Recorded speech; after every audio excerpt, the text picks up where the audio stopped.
Hello everyone and welcome to the Lost Planeswalker, and today I'm going to cover the new first look at Wilds of Eldraine. This is a super fun set that I'm so excited to see these first previews for because I've very much been looking forward to these cards all year long. We received quite a large array of different types of cards in every color and some really exciting stuff. So let's dive right in. And our first card is Sleight of Hand. Look at the top two cards of your library. Put one of them into your hand and the other on the bottom of your library. Pretty cool spell. Single blue mana? Yeah, I might play this. Tough Cookie. 1 in a green. Artifact creature, food golem. When Tough Cookie enters battlefield, create a food token. 2 in a green. Target non-creature artifact you control becomes a 4/4 artifact creature token until end of turn. 2 and tap, sack Tough Cookie, you gain 3 life. Alright, pretty cool cards so far. Next up is Cruel Somnophage. 1 in a black, creature nightmare. Adventure card that has Can't Wake Up. For 1 in a blue, sorcery, target player mills 4 cards, and it goes on an adventure, and then you can cast Cruel Somnophage again. This is a pretty neat card. I love that its power and toughness are equal to the number of creature cards in all graveyards. This is really good in a lot of Dimir decks, especially a lot of mill decks, so this is an awesome card to see. Our first mythic is Talion, the Kindly Lord. Legendary creature, Fairy Noble, with flying, and as Talion, the Kindred Lord, enters the battlefield, choose a number between 1 and 10. Whenever an opponent casts a spell with mana value, power, or toughness equal to the chosen number, that player loses 2 life, and you draw a card. This is a really cool ability. I'm not sure exactly how you figure out what number to pick, but you can be drawing a ton of cards, making your opponents take a lot of damage from this. I would really be interested to see how you could build this as a commander. You know, maybe there's some fairy tribal you could be doing and a whole bunch of really cool stuff. Really excited. Our next mythic of the set is Moonshaker Cavalry. 5 white. Creature, Spirit Knight with flying, and when Moonshaker Cavalry enters the battlefield, creatures you control gain flying and get +X/+X until end of turn, where X is the number of creatures you control. This is a white Crater Hoof Behemoth. Now, it doesn't give trample, but flying is pretty much good enough. If you have 10 creatures on the board, you give everything +10/+10 flying, yeah, that's probably going to win the game. This is an absurdly strong, amazing card. I can't wait to play this in all of my decks. Crater of Behemoth is one of my favorite creatures of all time, and this one very quickly is going to be as well. Now, before I dive into the rest of those cards that were shown off, if you aren't subscribed to my channel, please do so. I'm going to be paying really close attention to all the spoilers as they're coming out for this set and all sets going forward, so if you like this video and you want to see spoilers like this, please stay tuned in. It would really mean a lot to me. Next up is Ashiok, Wicked Manipulator. 3 black. Legendary Planeswalker Ashiok. If you would pay life while your library has at least that many cards in it, exile that many cards from the top of your library instead. +1, look at the top 2 cards of your library, exile one of them and put the other into your hand. -2, create 2 1/1 Black Nightmare creature tokens with, at the beginning of combat on your turn. If a creature was put into exile this turn, put a +1/+1 counter on this creature. And -7, target player exiles the top X cards of their library, where X is the total mana value among cards you own in exile. I love this card. I especially love this alternate art. It's very interesting and pretty cute for how terrifying Ashiok is. I don't really know how you build this card. I mean, I don't know what kind of card this goes in. You know, maybe we're gonna see some more black exile stuff. That'd be really neat. And this is super cool, you know? I guess exiling has been kind of ramping up in the last couple of years, and this is black taking advantage of that. If your stuff is exiled, you can get some pretty cool value with this card. So hopefully maybe we'll see some more of this in this set, and I'm super excited to do so. Next up, I want to show off the basic lands for this set and the one land that we did get spoiled. The basics in the set, we got Island, Swamp, Plains, Mountain, and Forest, and all of these are so cool looking.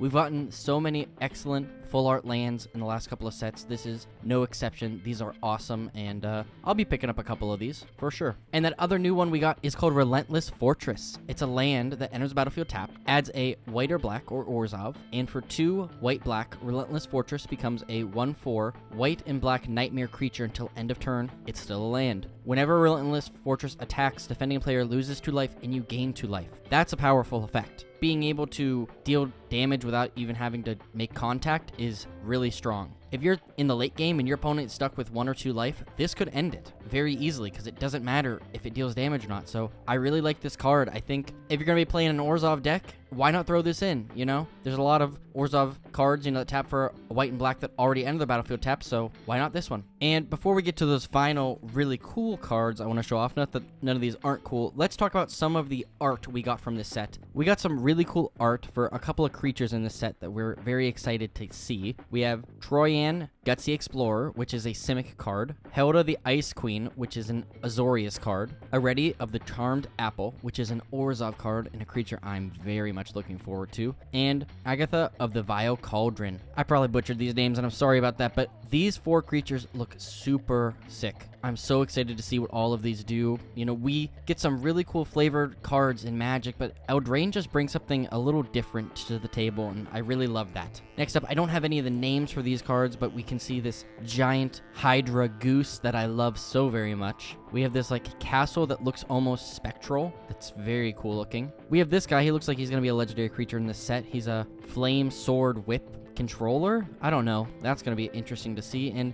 we have our one Orzhov girl there commanding these creatures. And if you look at them, they look like pieces of a chess game, the different helmets that they're wearing. So I'm very excited to see what this card has to say. Next up, we have this Little Red Riding Hood type card. And we've seen this one already, but this is Evolving Wilds, so there's no surprise there. And then we have the 2 Kenrith's Children. So I haven't seen anything else on those yet. You know, I'm hoping we get some on the 5th. We're going to get some more updates about this, so maybe we'll see what they're all about in this set. And lastly, we have this giant dessert creature that's going to eat this little guy. Oh my goodness, this is adorable. Even how spooky it looks. It's dessert, so it's kind of funny. In this mystical library that has a will in there. So this is a great amount of cards. And before we end off, I have something super spectacular to show that they spoiled, which they're doing some showcase cards like they did for Strixhaven. These are super cool, and they're all enchantments, which is super great because we love enchantments. But better than that, we're getting some incredible reprints with cards we just got, including Smothering Tithe and Doubling Season. We have Greater Auramancy, which is a very powerful card in any enchantment deck. Smothering Tithe for the 3rd time in 2 years. We have Curiosity and Rhystic Study, which this is the 2nd time because it just got reprinted in Jumpstart 2022. Necropotence, a super cool card that I would very much like to get my hands on. Aggravated Assault, which is a very expensive card, giving you infinite combats if you can create infinite mana. Doubling Season, that also just got reprinted in Commander Masters. And Prismatic Omen, which makes it so your lands are every land type.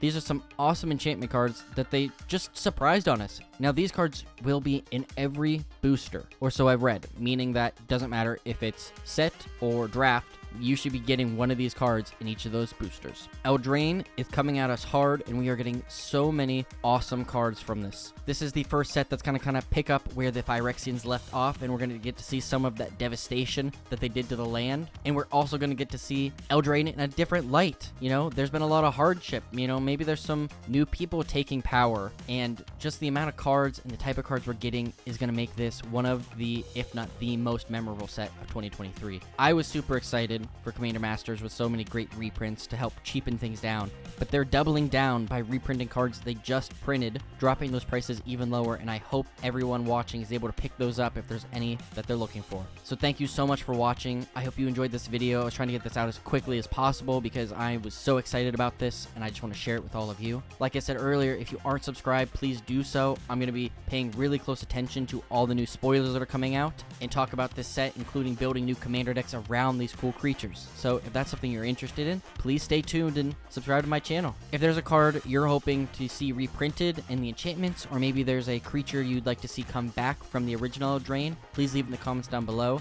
I'm super excited for this set. This was just before I really got into Magic, but I was able to play some of it, and it's just so much fun. If you like this video and want to share it with others, please, send this to your friends, leave a like. That would really help me out. And lastly, let's look at today's Scryfall card of the day with Ertai Wizard Adept. Was that it? Ertai Wizard Adept? Thank you so much for watching, and as always, I'll see you later, Planeswalkers.